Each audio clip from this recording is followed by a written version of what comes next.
en ce lieu. Seigneur, tu es béni dans ce forum de prière. Seigneur, tu es béni dans toutes les maisons où le son de ma voix est retenti.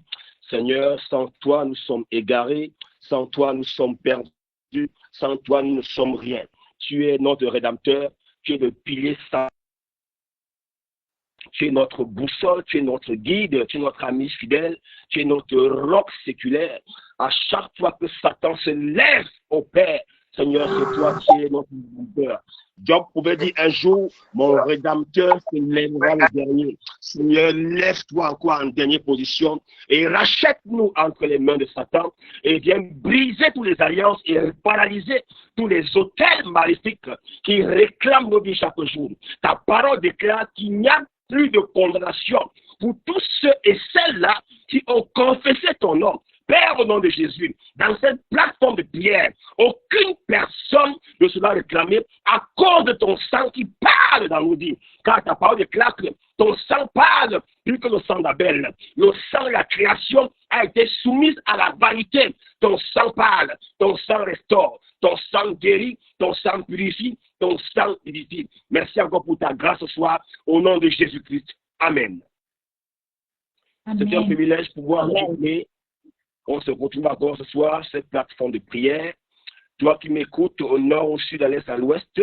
Toi qui m'écoutes hors du Cameroun, en Centrafrique, au Congo-Brazza, au Congo-Kinshasa, au Tchad. Tu es puissamment béni. Toi qui es connecté depuis la Côte d'Ivoire, depuis les États-Unis, depuis le Canada, tu es puissamment béni encore ce soir au nom puissant et souverain du Seigneur Jésus. Et ce soir, je voulais t'entretenir sur un thème qui est combien important, qui est capital pour la vie d'un enfant de Dieu. Et ce soir, je vais te parler sur un thème qui est intitulé la prière et la supplication. Alors, ce thème est tellement intéressant et tellement long que je vais le couper en deux parties. Donc, ce soir, je m'entretiens avec toi sur la première partie et demain soir, on va continuer avec la deuxième partie.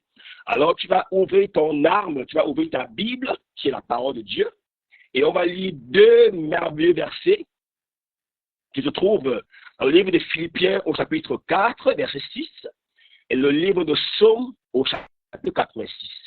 Je vais inviter le pasteur Ronald qui va nous lire les deux merveilleux versets. Pasteur Ronald, s'il vous plaît.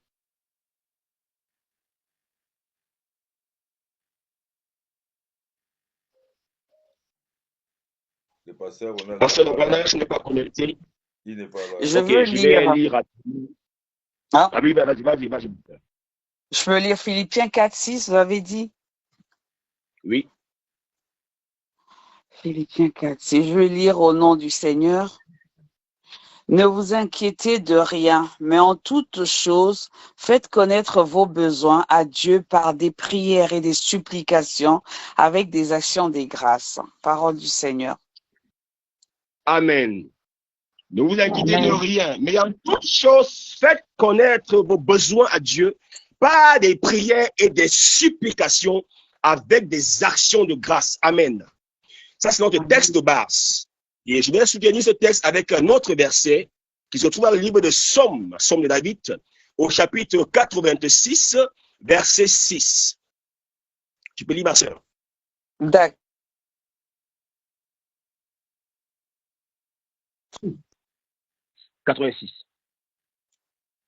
Psaume 4.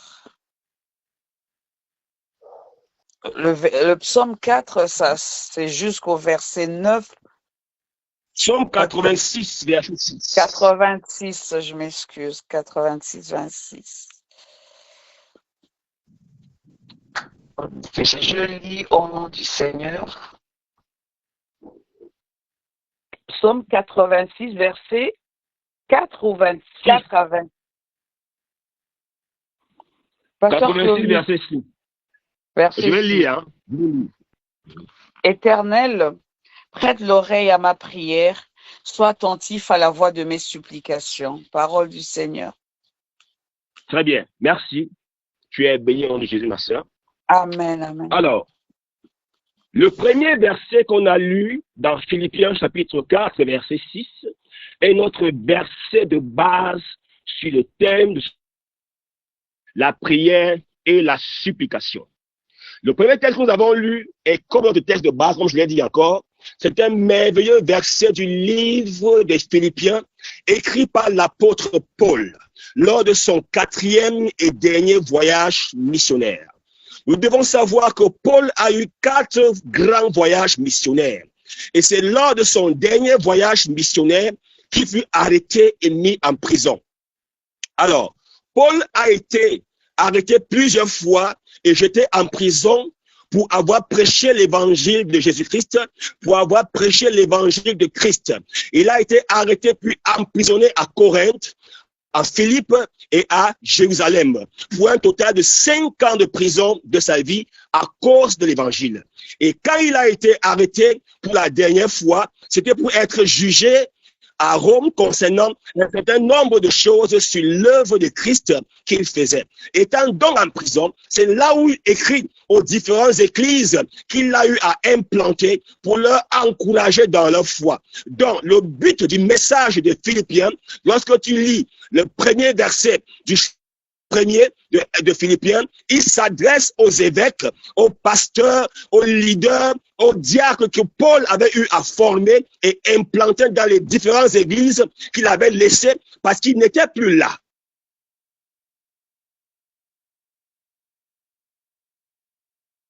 Les gens sont découragés, les gens sont abattus, les gens sont délaissés.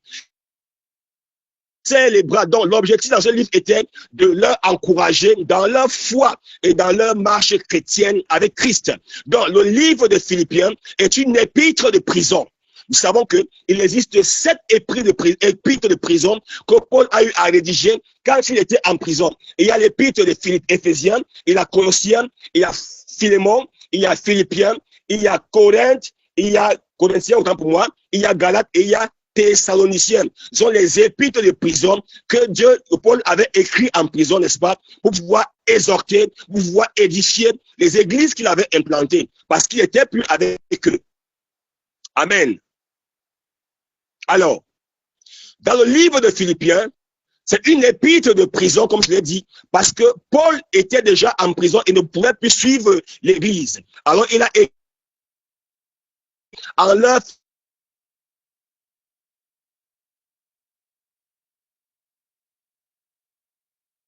comme je suis un imitateur de Jésus-Christ, soyez des fidèles et regardez à la parole de Dieu. Ne vous délaissez pas, quelles que soient les persécutions. Soyez des fidèles vrais, accrochez-vous à Christ. Ne soyez pas délaissés. Et là, il dit une chose qui est intéressante. Ne vous inquiétez de rien, mais en toute chose, faites connaître vos besoins à Dieu par des prières et des supplications avec des actions de grâce. C'est ça encore qui m'intéresse. Avec des actions de grâce.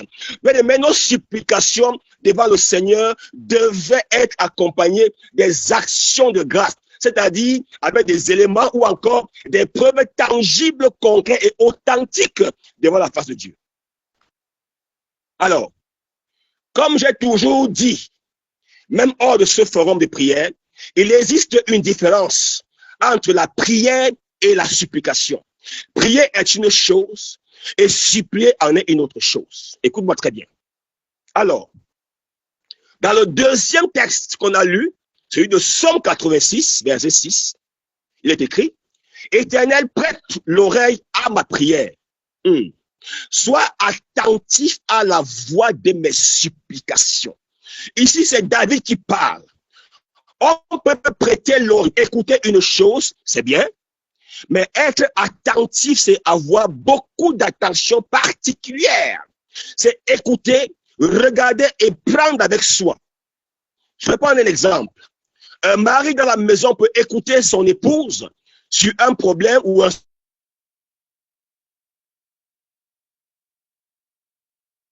question. Il est plus concentré parce que là, non seulement il peut écouter et aussi et prendre soin de ce qu'elle dit. Amen. Alors, quand tu pries, bien aimé, Dieu exauce la prière, si et seulement si tu pries avec foi.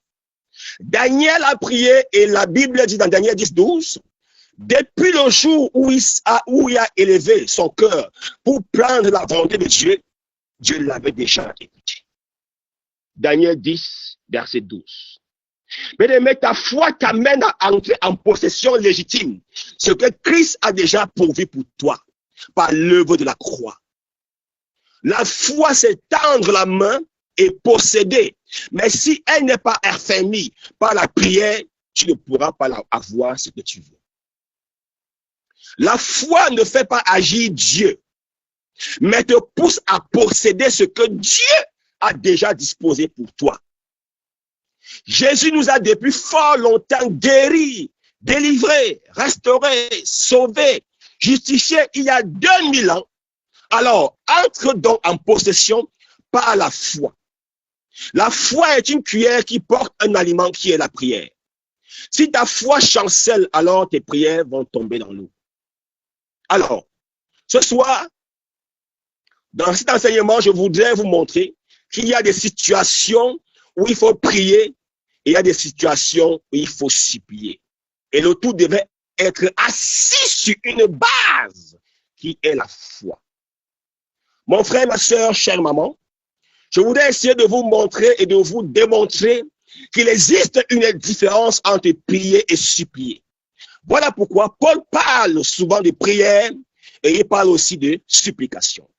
Beaucoup de chrétiens pensent que c'est la même chose. Or, c'est différent, car prier est une chose et supplier en est une autre chose. Quand tu supplies, tu es en train de construire ta prière sur des promesses bibliques. Car il existe beaucoup de promesses dans la parole de Dieu.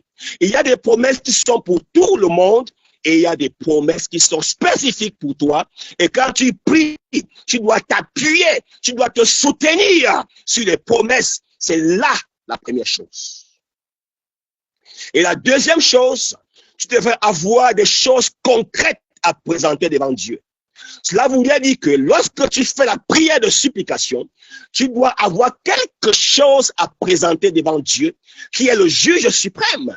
Dieu est le juge suprême. Dieu est le juge par excellence. Il faut savoir ce que dit la parole de Dieu. Il faut avoir des choses à présenter devant Dieu. Ne lui montre pas que tu veux seulement une chose, car ça, c'est une simple prière, car demander une chose à Dieu simplement, c'est une simple prière. Mais la supplication, c'est le plus fort. C'est le plus fort moment. C'est plus fort. Tu ne connais pas la parole de Dieu. Tu dois la connaître. Tu dois la lire nuit et jour. Tu dois la méditer. Tu dois lire la Bible. Sinon, tu ne sauras pas sur quoi t'appuyer. Donc, tu dois connaître la parole de Dieu. Nous avons tous des différents problèmes, mais dans la Bible, chaque problème a une solution par la parole puissante et permanente de Dieu. Alors, bien-aimé, si tu as des problèmes financiers, par exemple, là où tout est bloqué, alors quand tu pries, c'est important de savoir comment tu vas orienter ta prière. Et là, il faut une prière de supplication et non une simple prière. Je vais prendre un exemple basique pour t'expliquer. Par exemple, tu as un projet de mariage. Tu veux te marier. Et tu dis, Père, ta parole, il est écrit, toi-même tu as dit ta parole, il est bon que l'homme ne soit pas, il n'est pas bon que l'homme soit seul. Et toi-même tu as dit dans AG 2.8, l'argent et l'or t'appartiennent. L'argent et l'or sont à toi. Alors Seigneur, donne-moi mon homme, montre-moi l'homme que tu as précisé pour moi et dispose l'argent afin que je puisse faire ce mariage. Donc lorsque tu pries, tu dois pouvoir avoir des éléments pour soutenir ta prière. Et ces éléments c'est quoi? C'est la parole de Dieu. Quand tu veux le mariage, tu dis Seigneur, toi-même tu as dit qu'il n'est pas bien que l'homme soit seul. Alors, montre-moi l'homme que tu as prédestiné pour moi. Là, tu as envie de faire une prière de supplication. Seigneur, ta parole déclare que tu es le même hier, aujourd'hui, éternellement. C'est Anne qui était stérile, a eu l'enfant. Pourquoi pas moi? Là, tu fais une prière de supplication. Tu dois avoir des éléments tangibles pour que tu puisses, n'est-ce pas, mettre Dieu dos au mur. Alors, quand tu pries, n'est-ce pas, avec des passages bibliques, tu es en train de coincer Dieu dos au mur et il est obligé d'agir absolument, car la Bible déclare qu'il veille sur sa parole pour l'accomplir. Amen. Beaucoup d'enfants de Dieu condamnent les sorciers. Beaucoup d'enfants de Dieu condamnent les marabouts. Ils disent que les féticheurs ont fait ceci, les féticheurs ont fait cela. D'autres disent que tel ou tel ont bloqué mes finances. Nous sommes sans ignorer qu'il y a des agents de Satan qui bloquent les finances des enfants de Dieu.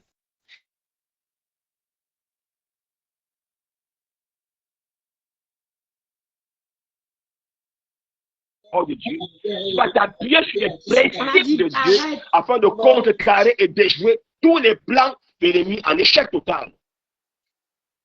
Quand on parle de principe de Dieu, c'est quoi? C'est sa parole. Par contre, toi, tu veux que Dieu agisse dans ta vie. Tu veux que Dieu ouvre tes portes. Tu veux que Dieu te lève. Tu veux que Dieu te démarre. Toi, tu ne payes pas ta dîme. Toi, tu ne fais aucun sacrifice à l'église. Toi, tu ne soutiens pas l'œuvre de Dieu. Toi, tu ne viens pas en aide aux orphelins. Toi, tu ne viens pas à l'aide aux veuves.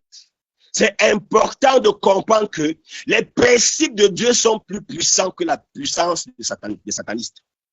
La puissance des péticheurs et la puissance des sorciers ne peuvent rien devant les principes de Dieu. Ils ne peuvent pas bloquer les finances de quelqu'un qui marche dans les principes de la parole de Dieu. Quand tu marches dans les principes de Dieu, il y a les anges qui interviennent. Les anges de Dieu sont plus puissants que les Satan qui ont été déchus au ciel depuis fort longtemps avec Lucifer. Pourquoi? Parce qu'ils sont rébellés contre Dieu.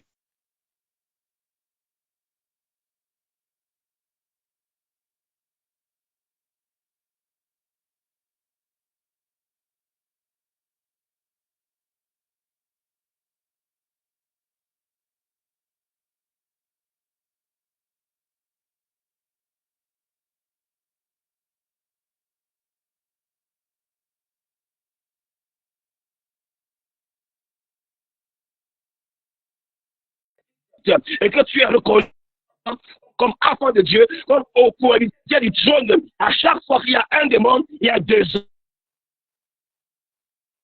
À chaque fois qu'il y a 20 démons, il y a 40 anges. Tu auras toujours la supériorité numérique au nom de Jésus. Donne-moi un bon amen. Amen. Bien aimé, est-ce que vous savez qu'il existe une différence entre un démon et un sorcier? Je vais ouvrir encore la parenthèse. Il y a beaucoup à dire. Un démon est un ange déchu qui connaît tout le système de fonctionnement du royaume des cieux parce qu'il était auprès de Dieu. Mais sauf que ce système-là, il a perverti à son avantage. Et un sorcier est un humain qui a juste choisi d'être initié par des pratiques occultes. Donc, il ne faut pas donner du crédit aux satanistes. Il ne faut pas donner du crédit aux sorciers. Les sorciers ne peuvent pas bloquer les finances d'un enfant de Dieu qui marche dans les principes de Dieu. Et c'est ça que je voulais essayer de vous faire comprendre. Si tu as des problèmes financiers et tu n'arrives pas à t'en sortir, le travail ne marche pas, les affaires ne marchent pas, les finances ne viennent pas, tout est bloqué. De voleurs en train de renverser ton commerce, rien ne donne, les sorciers te bloquent. Alors mets en pratique la parole de Dieu. Commence à s'aimer, commence à donner, commence à offrir. Appuie-toi sur la parole de Dieu. Partage avec les autres le peu que tu as. Présente les œuvres que tu fais, car c'est ça ta prière de supplication. C'est prier en présentant à Dieu les œuvres que tu as faites. C'est parler à Dieu avec des éléments tangibles, authentiques et concrets afin de mettre le Seigneur sur les faits. Et la Bible dit qu'il veille sur sa parole et sa promesse pour l'accomplir. Et les anges vont t'accompagner et le diable ne pourra jamais plus bloquer tes finances parce que la parole de Dieu est un marteau qui brise le roc. Amen. Bien aimé, ce soir, je vais te donner une révélation qui va te délivrer plus que la prière. Si tu as ta Bible, on va lire l'histoire d'Abraham. C'est une révélation profonde, ça va te délivrer. Abraham, dans Genèse. Abraham a une promesse qu'il aura un fils de ses propres enfants. Abraham reçoit la promesse qu'il aura quoi? Un fils de ses propres entrailles. Écoute-moi bien. C'est une révélation qui va te délivrer plus que la prière, plus que l'imposition des mains. Alors, Abraham reçoit la promesse qu'il aura un fils de ses propres entrailles, alors qu'il n'avait que 75 ans. Dieu dit à Abraham, tu as 75 ans. Ce n'est pas Eliezer de Damas, mais quel enfant qui sortira de tes propres entrailles? Et Abraham sourit. Abraham dit, ok Seigneur, tu es béni. Tous les soirs, Abraham appelle Sarah. Sarah, viens pas prier, car Dieu nous a promis un enfant. Tous les soirs, il dit, Sarah, viens pas prier, car Dieu nous a promis un enfant. Sarah répondait, mon Seigneur, j'arrive. Même comme beaucoup de femmes n'aiment pas appeler leur femme Seigneur. Beaucoup de femmes n'aiment pas appeler leur femme, leur mari Seigneur. Toi, femme qui m'écoute là, qui est mariée, appelle ton mari Seigneur, c'est ton Seigneur. Tous deux priaient.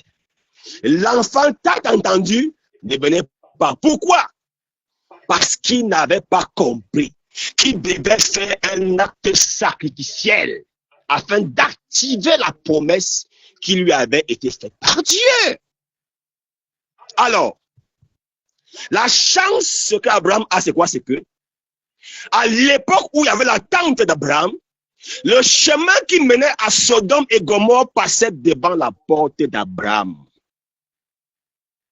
Et la Bible dit dans Genèse 18, 2, 14, je vais lire en t'exhortant. L'Éternel apparut à Abraham, les chênes de Mamré. Il était assis devant sa porte. La chaleur du jour. Il leva les yeux et regarda. Et voici 3 hommes étaient debout près de lui. Quand il les vit, il courut au-devant d'eux, depuis l'entrée de sa tente, et se positionna devant à parterre. Et il dit, Seigneur, si j'ai trouvé grâce à tes yeux, ne passe point, je te prie, loin de ton serviteur.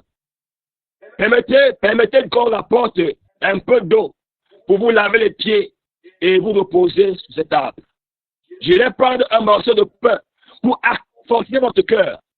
Après quoi, vous continuerez votre route.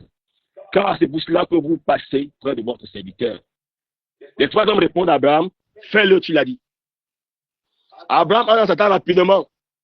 Qu'est-ce qu'il fait? 3 mesures de fleurs de farine. Il pétrit, il fait les gâteaux. Il va dans son troupeau, il prend un beau temps de bon. Il fait un bon rôti. Et il est servi à ces 3 voyageurs, à ces 3 pèlerins. Les pèlerins se mettent à manger. Et ce qui est intéressant, c'est que, après qu'il a mangé, ça veut dire qu'Abraham avait sémé, Abraham avait offert, Abraham avait donné. Et lorsqu'ils ont mangé, qu'est-ce qui se passe? L'un des 3 hommes dit, mais où est ta femme Sarah? Elle est à la cuisine.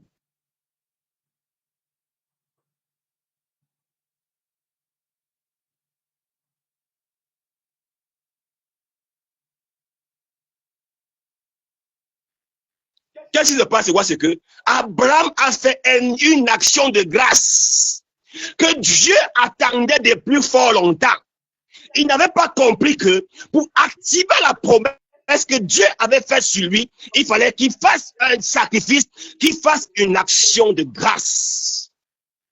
Paul a dit que vos supplications doivent être accompagnées de quoi? Des actions de grâce. Quand tu fais une action de grâce, tu as sémé. Abraham a sémé. Il a rappelé la promesse de Dieu par une action. Il a mis la parole de Dieu en pratique par ce geste d'hospitalité qui a touché le cœur de Dieu et déclenché la promesse qui lui avait été faite par Dieu. Et il y a un truc qui est intéressant. Au verset 19, chapitre 1, ça commence par les 2 anges arrivèrent à Sodome et Gomorrhe. Question. 3 anges arrivent. Ils partent de lui, Sodome et Gomorrhe. Ils passent devant la tente d'Abraham. Les 3 hommes sont stoppés par Abraham. Ils mangent, ils boivent. Les 3 hommes repartent, ils prennent leur chemin pour aller à Sodome. Mais ce qui est intéressant, c'est quoi? C'est que c'est deux hommes qui arrivent à Sodome. Question, où est passé le troisième? Cela veut dire que lorsque le troisième a dit à Sarah, tu seras enceinte, le troisième est resté spirituellement pour veiller sur la parole qui a été déclarée à Sarah afin qu'elle soit restée là jusqu'à ce qu'elle puisse être enceinte. Ça veut dire que Dieu veille sur sa parole pour l'exécuter. Voilà pourquoi, quand les 3 ans sont partis, c'est 2 qui sont arrivés à Sodome. Le troisième est revenu spirituellement pour veiller sur la déclaration qu'il avait faite à Sarah afin qu'elle soit enceinte. Donne-moi un bon amen. Amen. Amen. Ce soir, je voudrais parler à ceux qui prient pour le mariage. Les jeunes célibataires qui prient pour le mariage. Surtout les filles qui prient pour avoir un mari. Bien aimé, vous savez, c'est plus difficile pour une fille par rapport à un jeune homme de se marier. Parce que le jeune homme, s'il a les moyens, il va prier simplement. Il va chercher une sœur et dès qu'il la voit, il s'approche d'elle, il la courtise, il est marié. Mais bibliquement parlant, pour le cas de la jeune fille, une jeune fille qui craint Dieu, qui est dans la parole de Dieu, c'est pas elle qui va courtiser l'homme. C'est l'homme qui cherche la fille et c'est pas la fille qui cherche l'homme. Aujourd'hui, dans le monde, les filles cherchent les hommes. Mais la parole de Dieu, ce sont les hommes qui cherchent les filles. Toi qui as une fille, quand tu pries, demande que Dieu t'envoie un homme que lui seul a choisi. Demande à Dieu qu'il t'envoie un homme que lui seul il a choisi, que lui seul il a prédestiné pour toi, que lui seul il a établi pour toi dès le commencement.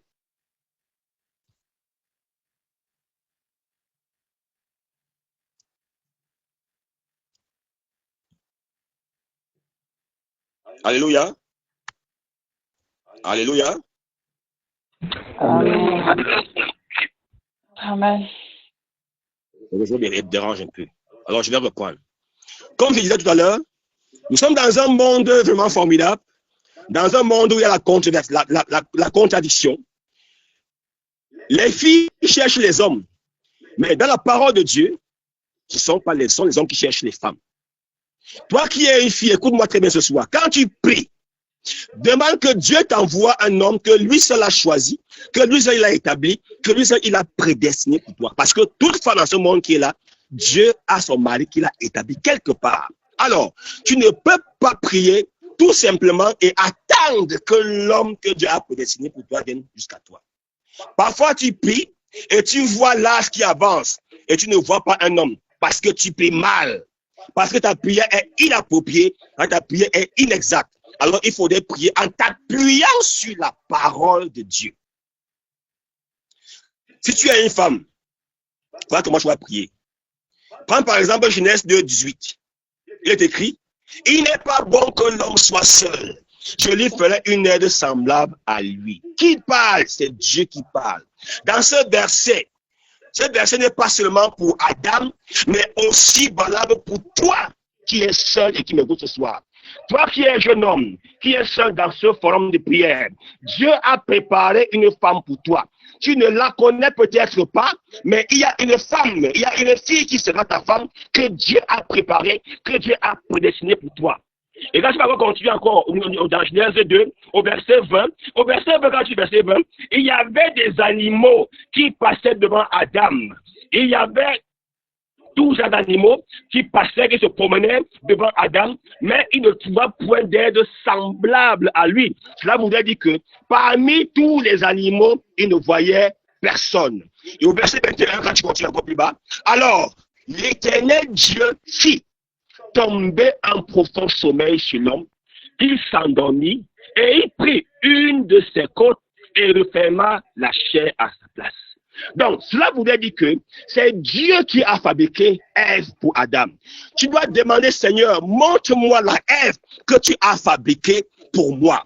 Alors si aujourd'hui, tu pries en t'appuyant sur ce principe et tu demandes à Dieu, Seigneur, montre-moi la femme, montre-moi l'élu, montre-moi la Ève que tu as préparée pour moi. Et la fille qui prie pour un homme demande, Seigneur, je veux voir l'homme que j'ai été préparé, l'homme qui est sorti d'une côte de moi. Alors Dieu va fabriquer au travers de la côte d'un homme qu'il aura établi pour toi et va par tous les moyens vous rapprocher, quelles que soient les situations, quelle que soit la distance, quels que soient les défis, parce que cela vient de lui.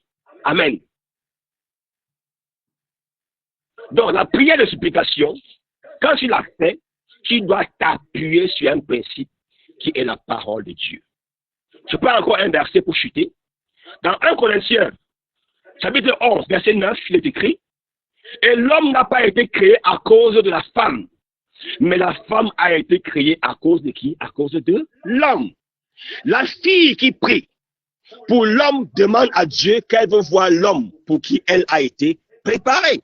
Et c'est ça une prière de supplication. En s'appuyant sur les principes de Dieu et aussi en s'appuyant sur la parole de Dieu. Donc, la fille qui veut un mariage, qui veut un mari, prie en s'appuyant sur ce verset et dit à Dieu, Seigneur, tu m'as créé à cause d'un homme, je veux que tu me connectes avec l'homme pour qui tu m'as créé. Et laisse-moi te dire que ça, c'est une prière très forte. C'est une prière puissante, c'est une prière de supplication. Et là, les anges vont intervenir quand tu supplies sur la base de la parole vivante et permanente de Dieu.